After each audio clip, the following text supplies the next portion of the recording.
Chapter 15, The Hairy Scary Librarian Gets Scary. Bertha jumped a foot in the air and her plaits shot out from the side of her head, all of a tremble. She spun around with really quite impressive quickness for a woman of her girth, and nearly fainted with relief when she saw it was only the hairy, scary librarian standing in the stable doorway with a north bow pulled back, ready to shoot. "Oh, Harry, it's only you, thank Thor," she said, pressing her hands to her gigantic chest. "I thought you might be Mad Guts the murderess." "Shut it, Bertha, and put your thieving hands over your burglarous head," advised the librarian. It occurred to Bertha and Stoic that the librarian was looking rather more agitated than normal. He'd always been a little unstable, but the itchy worms down the trousers incident had driven him over the edge. There was a mad glint in his eye, a large lump on his head, and a stray itchy worm left on one side was making his whole body tremble. You're looking a little peaky, Harry," said Bertha, politely humouring the librarian by putting her hands over her head. "Do you think you need a little lie down?"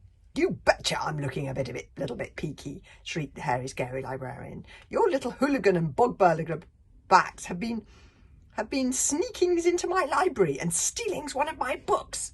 "I don't know what you're talking about," roared Stoic the Vast, generally bewildered. "And how dare you threaten me, Stoic the Vast, on my very own island?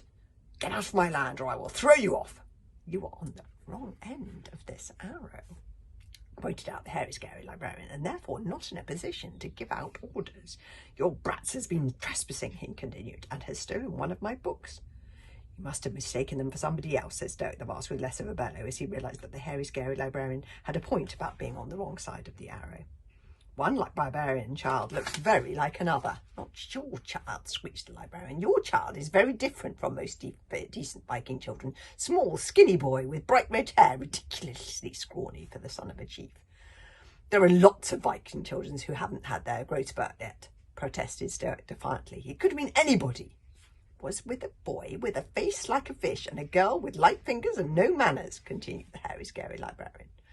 "My kamikaze isn't the necking things type," cried big boobied Bertha. Bertha had her fingers firmly crossed above her head. I love this picture of hairy, scary librarian and Bertha with her hands over her head.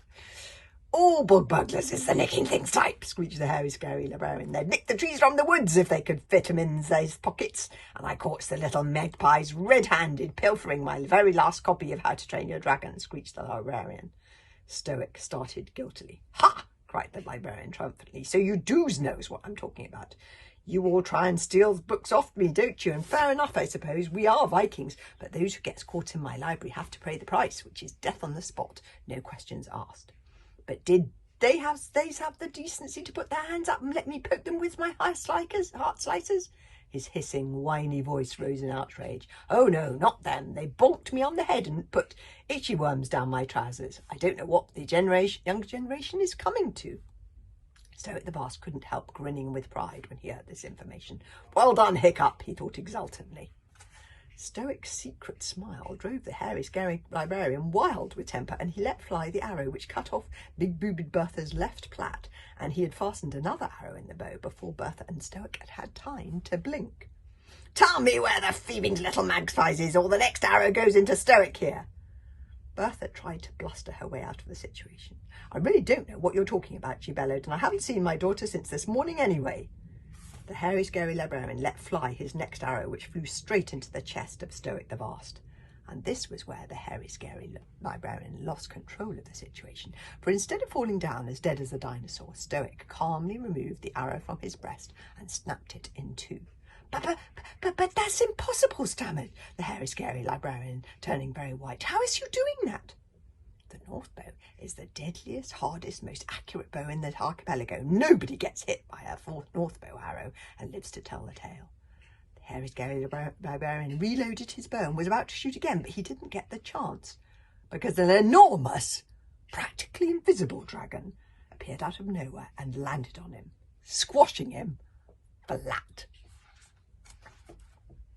The next chapter is chapter 16, The Librarian Gets Squashed, but we've got that tomorrow.